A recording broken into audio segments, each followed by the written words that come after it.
Hello, my name is Horace Mungeon, and I'd like to thank you for spending the next 4 or 5 minutes with me as I tell you about my new book, Truth and Absurdities.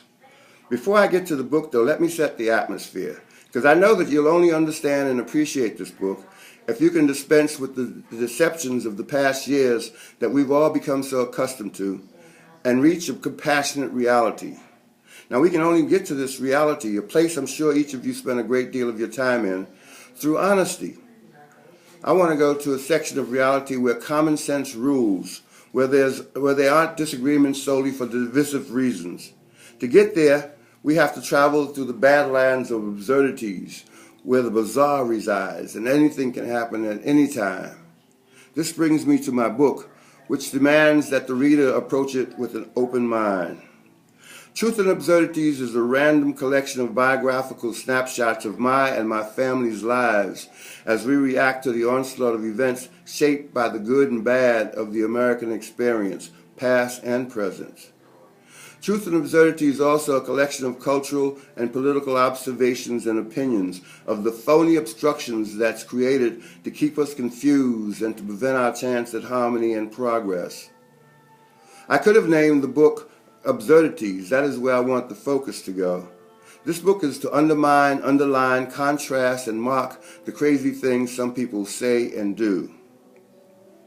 An absurdity is a thing that's so extremely unreasonable that it's foolish and should not be taken seriously. The word absurdity derives from the Latin absurdum, meaning out of tune, therefore irrational. Absurdities are all around us. We experience it from all three branches of our government. We see it in the media. It's in the way we run our schools and public and police departments. Absurdities come out of our health and judicial systems. Absurdities are everywhere. Some people are eating this foolishness up because it confirms their own distorted sense of reality. People are going crazy, and I try to point that out in this book. This is how a celebratory fist bump between the president and Mrs. Obama becomes reported by crazy people, two crazy people, as a secret terrorist fist bump. Remember that?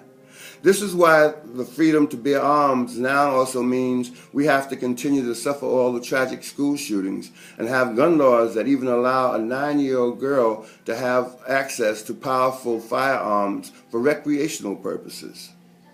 Absurdity is why a young black man who has been searched twice can die with his hand cuffed behind his back in the back of a police car, and the policemen think that it's reasonable to explain that the young man somehow produced the gun and committed suicide while they drove him to the police station. Absurdity is what makes a good portion of the country opposed to measures that would benefit them just because it's proposed by a president they despise. Absurdity is how corporations get to be considered the same as people. Absurdity is watching reality stand on its head while we sit on our hands and do nothing. The book Truth and Absurdities is a denunciation of the irrationalities that has befallen too many white people since the election of Barack Obama as president. In this book, I use my own brand of sarcasm to unmask the malaise of exaggerated malarkey poisoning much of middle America.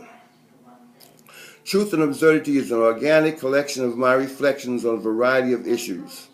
These writings have appeared over time in an assortment of publications, Essence Magazine, the New York Times, and other anthologies and periodicals. I ask you to join in a word-of-mouth campaign to make this book a great success.